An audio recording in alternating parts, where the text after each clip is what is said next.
the ultimate fishing authority in the Northeast, the Fisherman magazine. No guessing, just catching. New Explore Series fish finders keep you locked on fish with unbeatable clarity, best-in-class imaging options, and a stunning ultra-bright HD screen. There's more to explore, only with Humminbird. It's Thursday, May 8th, 2025. I'm Jim Hutchinson with the New Jersey, Delaware Bay edition of the Fisherman magazine. We are now, as of this day, 5 days in to the summer flounder season here at the Jersey Shore, and the fluking weather has left a lot to be desired for most of this week, but have no fear. The forecast, anyway, good news. The leading weather prognosticators, the fortune tellers in the big cities, they are saying that any passing rains on Friday will give way to some sunshine on Saturday and Sunday. Good to hear, clearing out for this weekend. Don't forget, by the way, this Sunday is Mother's Day. So while you're fluking around or you're striper fishing or looking for weakfish or drum, don't forget about Mom. Love you, Mom. Happy Mom's Day. The rain pretty much started out late Sunday morning on that opening day on May 4th. Which 2 years in a row, it's turning into an annual tradition, cold and rainy on the opening day of fluke season in New Jersey. But I did sneak out with Dad, Hutch Sr., our own annual tradition of sorts. And despite a little electrical issue at the dock, we still made it out and got back before the tide bottomed out and before the rain started. Had a couple of fish in the box. And as I posted on social media, following our quick hitter on Sunday morning, I had a little fluke envy for Dad's 5-pounder, a little bit more than 24 inches. And for what it's worth, Dad had better luck than I had. By using on a teaser, he used kind of a fly teaser, a narrow streamer fly tipped with pros cut squid. So we were fishing that 5.5-pounder, or the 5-pounder, came in about 4 or 5 feet of water right along the edge of a flat. So who knows, maybe those flatties were along that edge, the tide pouring off the flats, looking for shrimp perhaps, or little spearing. But it's certainly a time when we talk about elephants eat peanuts. So there are plenty of 5-6 pound and up fluke in those backwaters. Actually, I heard on Wednesday in my neck of the woods in the upper stretches of Barnegat Bay, the Manasquan area, some pretty decent fish caught, those really nice table fillets of 5, 6, and 7 pounds. Now, I don't know where she was fishing, and I'm not sure of the actual bait, although that clearly looks like an NLBN head hanging out of that mouth there. This was Sunday morning for Taryn Dillon. You may remember Taryn, I've got it in the stack here. She was our April edition cover, so she's already working on content, apparently, for the 2025 season.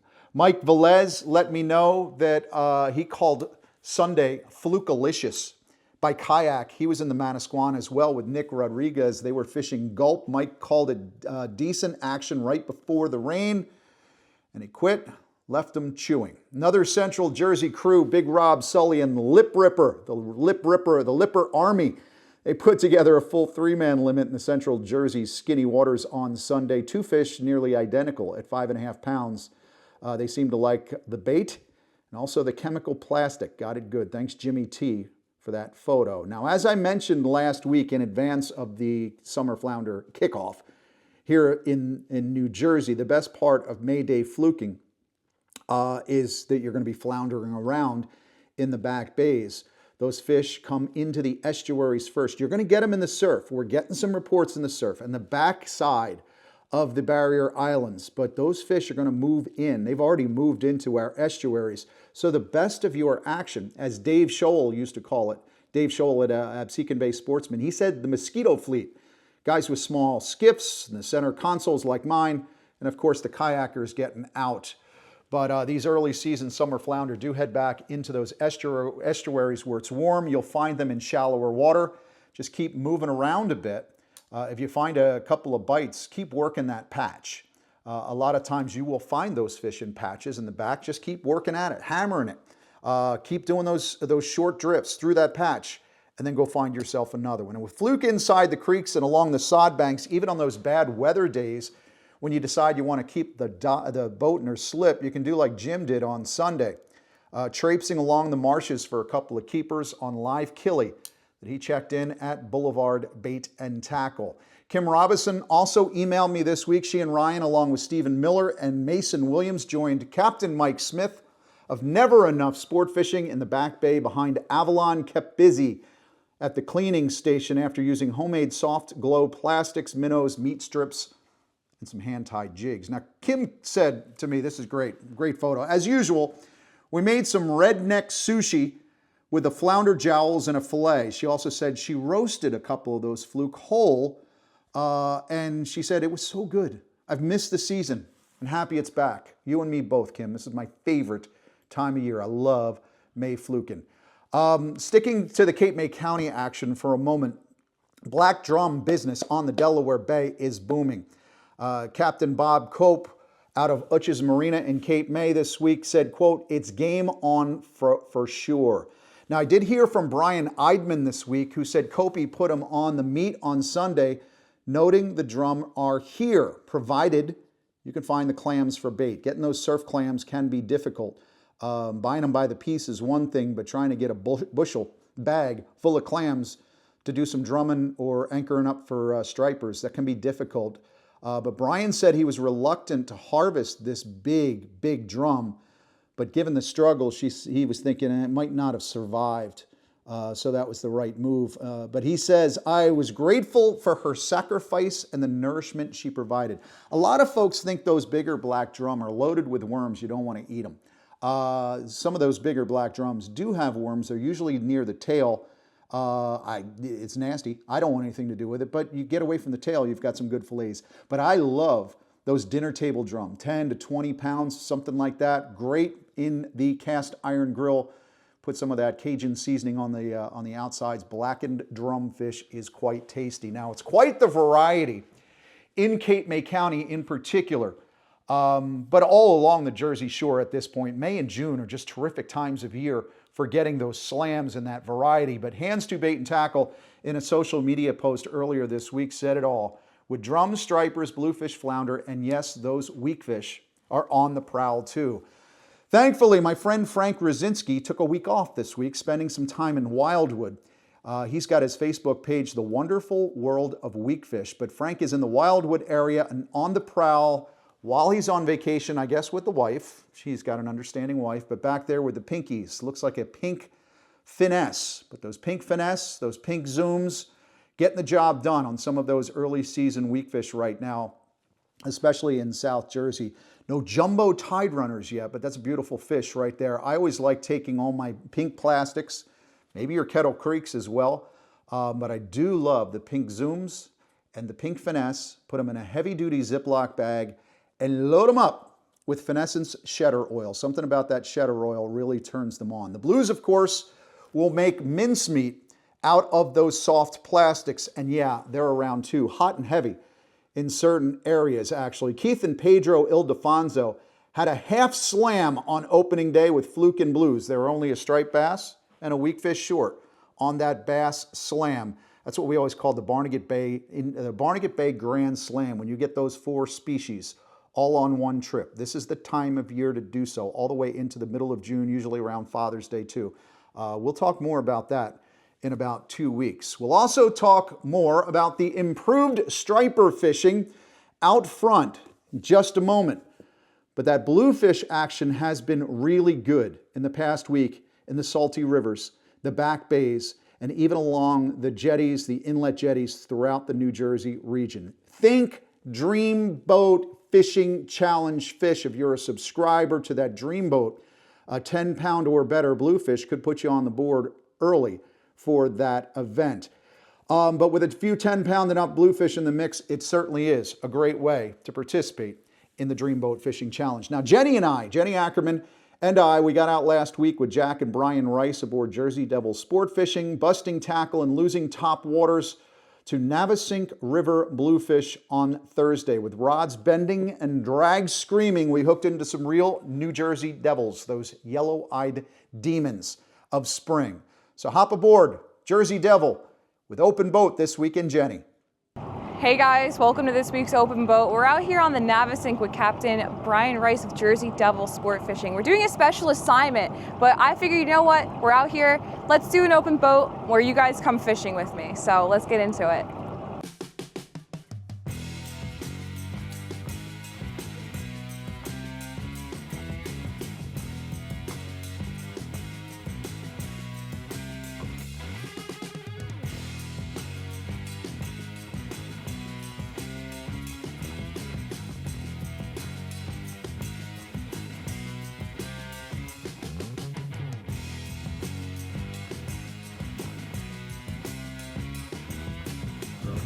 You know, it's a good thing I wore the lucky goat socks today, you know, greatest of all time. We got the goat socks, which are good luck, you know, for fishing, but we got the goat socks on, so we're gonna guarantee fish for you guys today.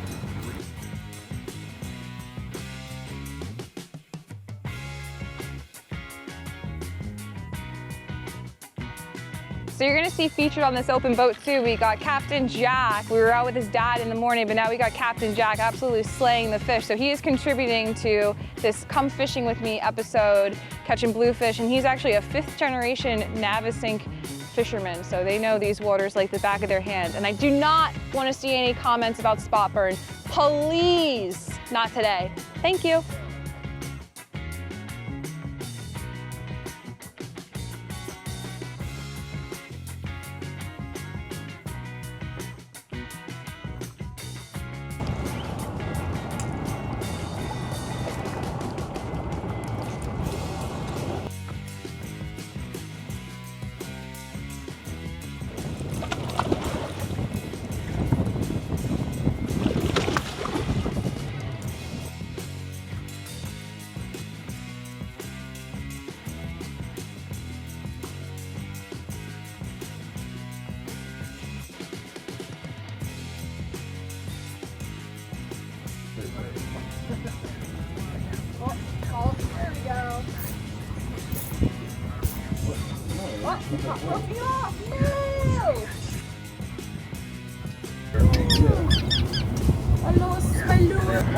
This is raw excitement right here. This is, I get hyped, especially standing up on the bow. I can see everything. Yes! Yes! Let's go! Oh my god!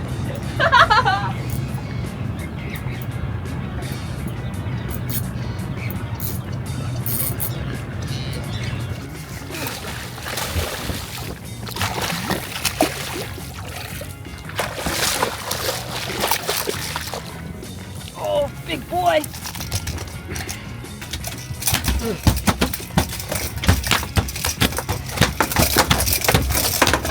That's a big one. You heard my excitement with the Ozuri Mag Popper. Nothing beats a topwater bite, especially for bluefish of this size. I had a ton chase this, and I'm gonna quickly release this one and get right back into the action.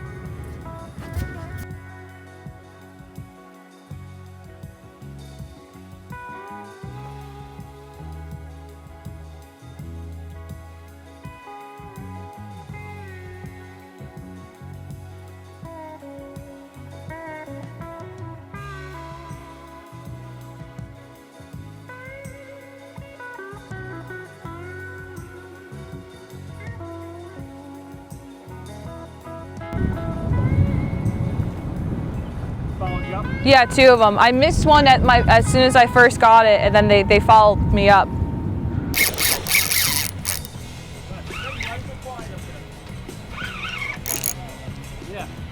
You owe me $1.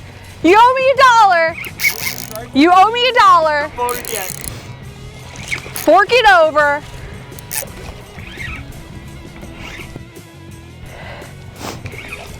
Yeah.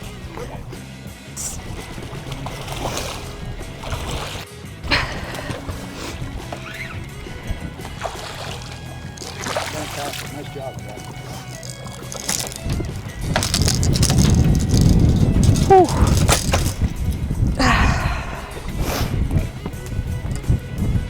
So this fishing trip is in the books. We had a fun day. I hope you guys had fun watching me and Captain Jack of Jersey Devil Sport Fishing catch some fish. We even got some stripers in the mix, and I got new bluefish blood to add to my white boots. So it was a good day all around, and I will catch you guys on next week's Open Boat.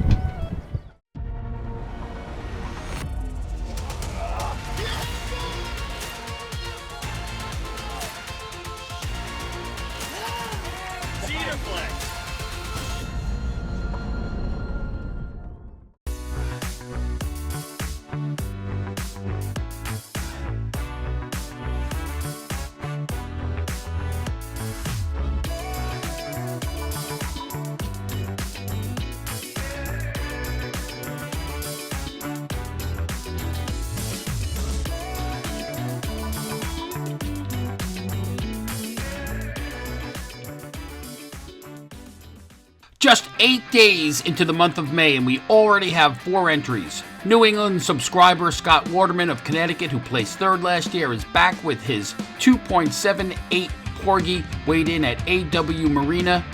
LI subscriber Tom Kelly weighed in this 2.70 Porgy at We Go Bait and Tackle.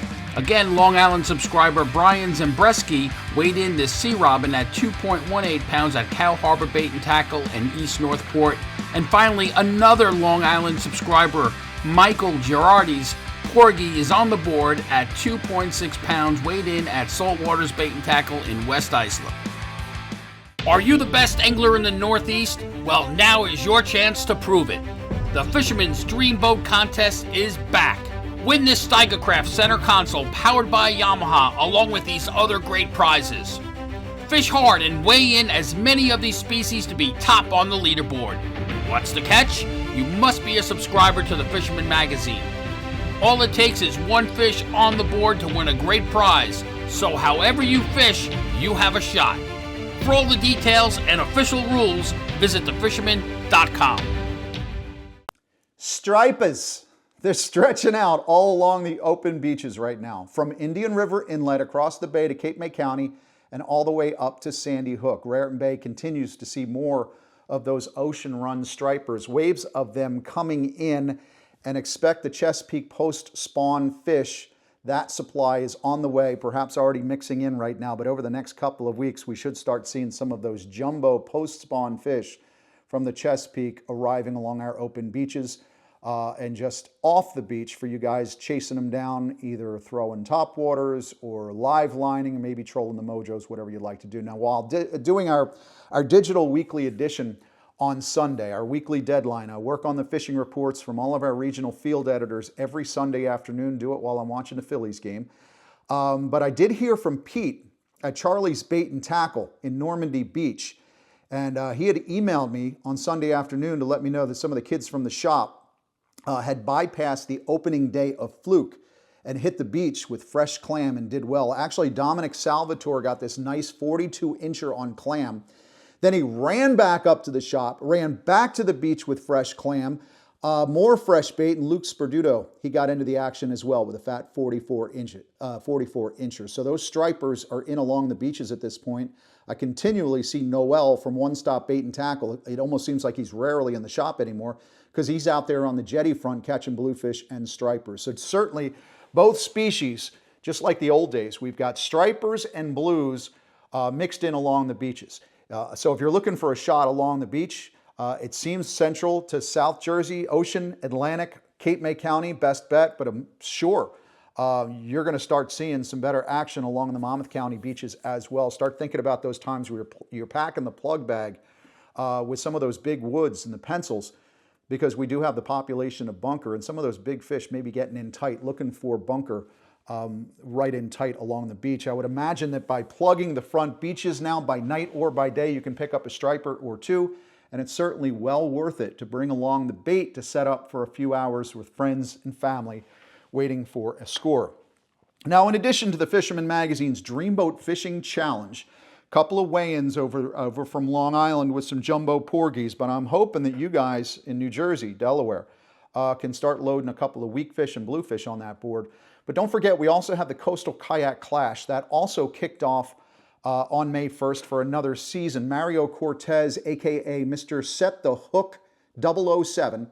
Got this one the other day on the Bobby Reed's Back Bay Senior Troller Plug in Wonder Bread color. Now this is one of those slot fish, but our catch and release jumbo category is open for business again in the CKC for 2025. Get all the details at thefisherman.com. Hey kayakers, the Fisherman's Coastal Kayak Clash contest is back. Win this fully outfitted Hobie Mirage Lynx kayak from Yak Attack along with other great prizes. Catch and release as many of these species to be top on the leaderboard. To enter, you must be a subscriber to the Fisherman magazine, fish from a kayak, and document your catch. Many chances to win great prizes, so get out there on the water now and fish hard. To be part of the action, you must be a subscriber and register at thefisherman.com. Okay, now another soon-to-be catch and release striper classic is StriperQuest. Next Thursday, May 15th, that's being run out of Gateway Marina in Highlands on the Raritan Bay. The captain's meeting is next Wednesday, May 14th, so this is the last chance that I have to really give you this input and this advice to get in on StriperQuest. It's the largest single day of striper tagging anywhere, with prizes awarded for those who can tag the most. So it's not necessarily a quality fish tournament, but it's for getting out there with the mojos or the plugs or the baits, whatever you want to do to catch as many stripers, tag them, and release them as possible. You can get all the details for StriperQuest. This is what you're going to be using. You're going to be filling out that green card. The tag here, this is your green streamer tag. It's connected to the card. You're going to drop it in the tagging stick. This is all stuff that can be provided to you at the Wednesday captain's meeting at Gateway Marina. You're going to be sticking as many stripers on Thursday as you possibly can.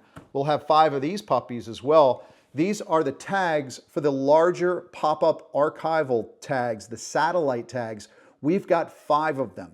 So we'll have all the details at StriperQuest next week, captain's meeting on Wednesday, the event on Thursday, and then you can get all the details in that May edition of the Fisherman magazine that is out right now. Now, we'll be on Raritan Bay, Striped Bass Central for those big spawners, post-Hudson spawning fish, new arrivals coming from the Chesapeake. But there was a surprise last Friday on the Raritan Bay. I received this photo by text from Captain Justin Swanson from the party boat Dark Horse out of Atlantic Highlands. It's a screen grab of a video that he posted on social media, shot on his phone. That is a trophy-sized bluefin blitzing on bunker inside Raritan Bay, behind Sandy Hook.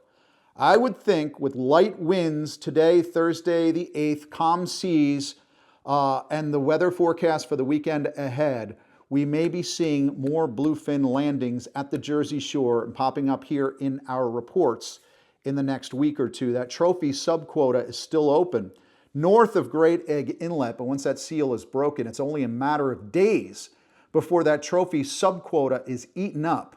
I did joke with Justin on Friday when he sent the text. I was like, this is the image, this is the video that could launch 1,000 tuna permits and 1,000 tuna boats. We'll see. I do have a bluefin regulatory update to tell you about, and we'll take a quick look at New Jersey's Marine Fisheries Digest, which is available now in your local tackle shop throughout the Jersey Shore. But first, let's get a Sweetwater update with my friend George Schauer, our Pocono Outdoors Guy. Well, hey, thanks, Jim. Trying to sneak in the report in between thunderstorms here. It's been a little bit stormy out here in the Pocono area. Geez, it seems like forever. As soon as we get a nice day, turn around next day, getting some more wind and rain, certainly making it tough for guys to get out, especially kayaks, small boats and stuff. We've been talking about that for a few weeks now. I think we're probably in for another rainy weekend, at least Saturday coming ahead. But Sunday we might squeak a little bit of fishing, and we'll see how that goes. Conditions on the Delaware are still doing okay, guys. We had Kevin Engram check in with us. You know, the shad tournaments are over, but Kevin was still out doing a little shad fishing. He managed to boat about 40 shad in a day, getting a couple really nice ones as well. But the focus really is turning on the Delaware over to that striper bite. They're following those shad up the river, and that could be really good over the next several weeks as those big striper start moving up into that shallow water. Also, you're going to have those flathead flathead fishermen out there as well, getting into those big old flatheads on the river too.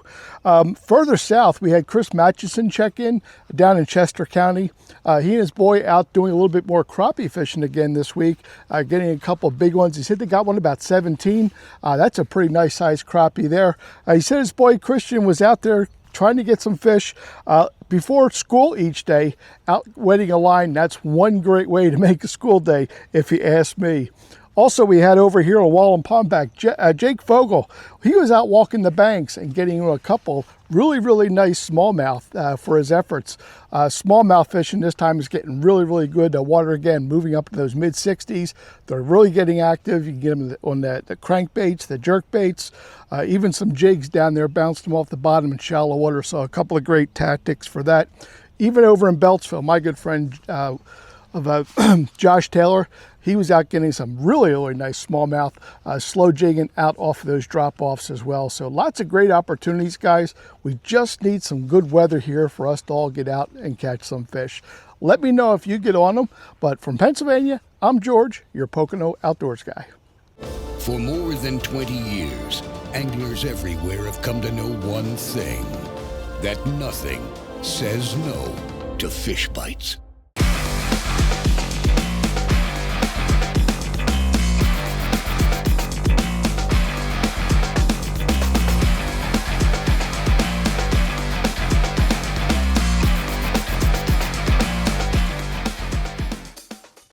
Finally seeing the sun a bit. So again, I'll remind you about the fact that May is Skin Cancer and Melanoma Awareness Month. Thank you for watching last week's video with Jenny.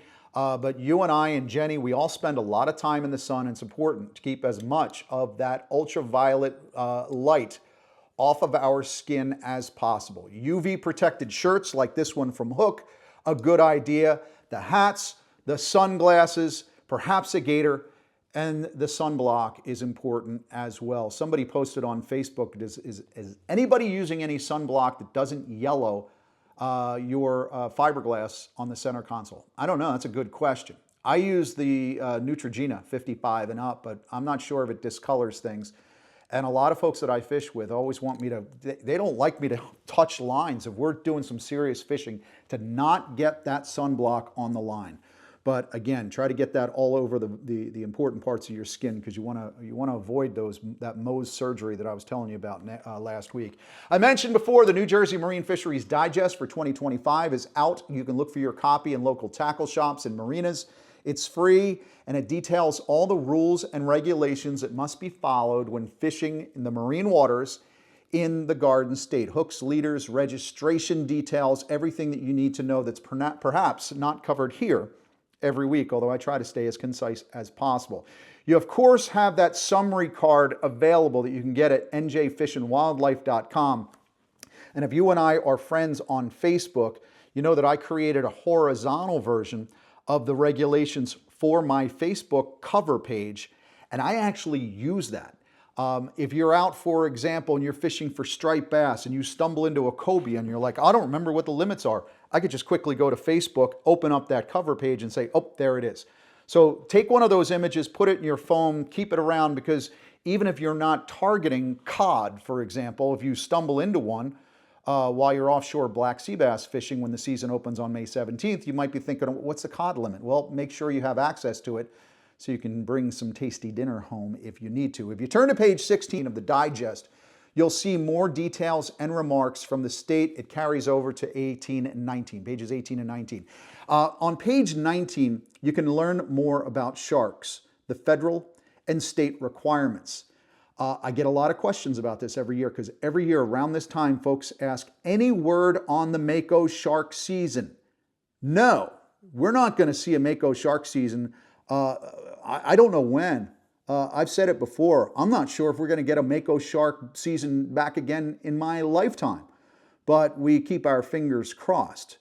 But if you look at page 19 of the Marine Fisheries Digest, I wish the state would stop this. That sure looks like a Mako shark diagram on page 19. On page 19, that's a species we're not allowed to target.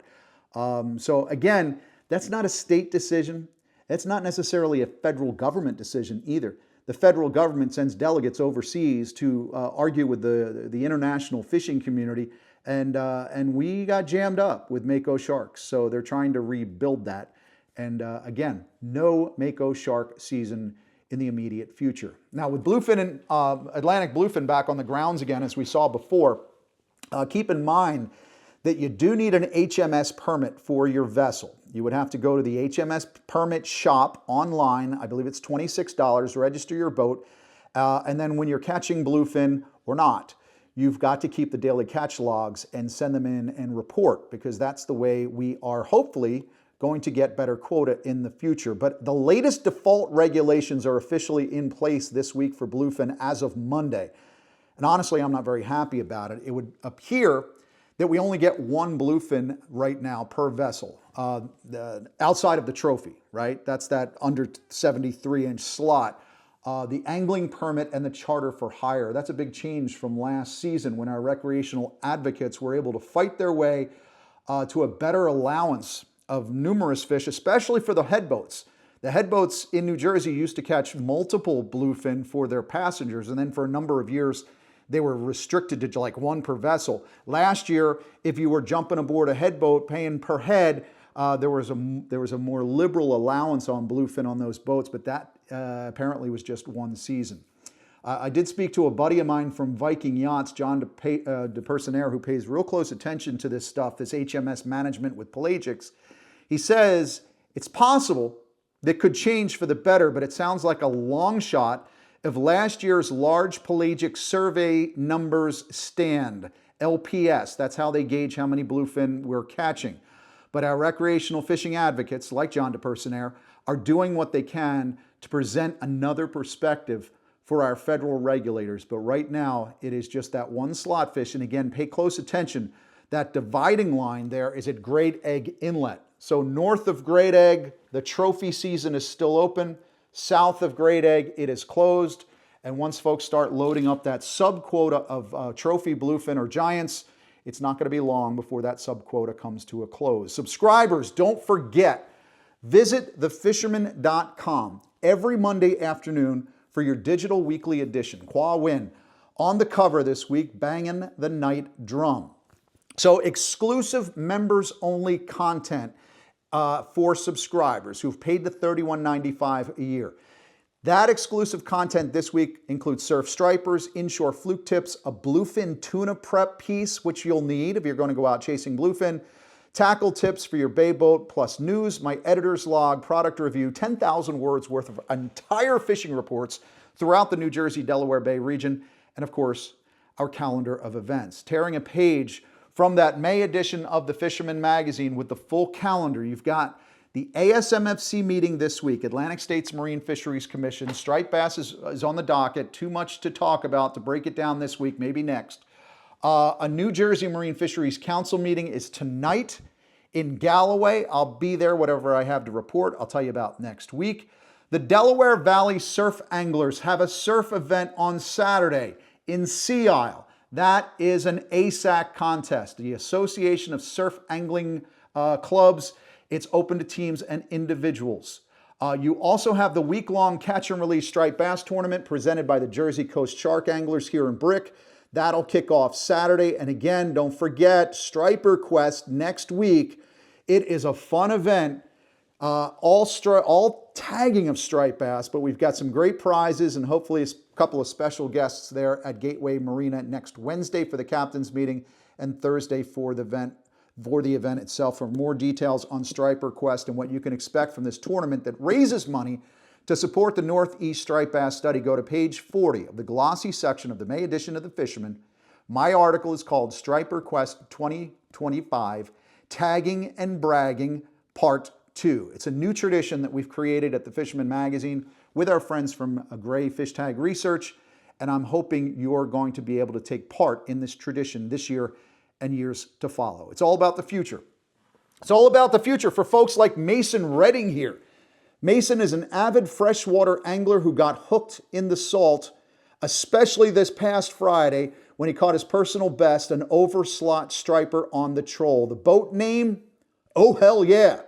Which, even if he didn't say it, I think young Mason might have been thinking it when he was holding this big striper for a pick before the release. Oh, hell yeah. They're here, stripers, drum, fluke, weakfish, bluefish, and bluefin tuna. I've even heard blowfish along the open beaches and moving into the back bays as well. Get on them, catch them up. I'll see you again next week right here at thefisherman.com.